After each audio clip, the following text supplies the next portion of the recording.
Akalar, assalomu alaykum. Yaxshimisizlar? Charchamay, hamma zo'rmi akalar?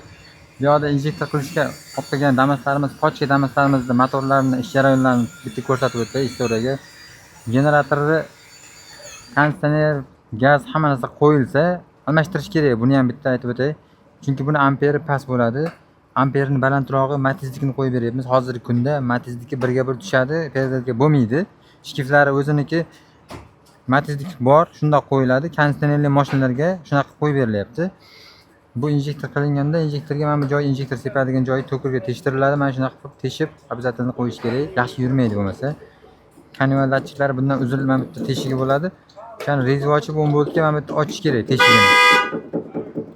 Buni ish jarayoni ketyapti. Mana bunisiga qilingan, xuddi shu narsa aytilgan narsa. Mana kanaldagi qilingan. Mana injektorlar уже qo'yilgan bu yoqda.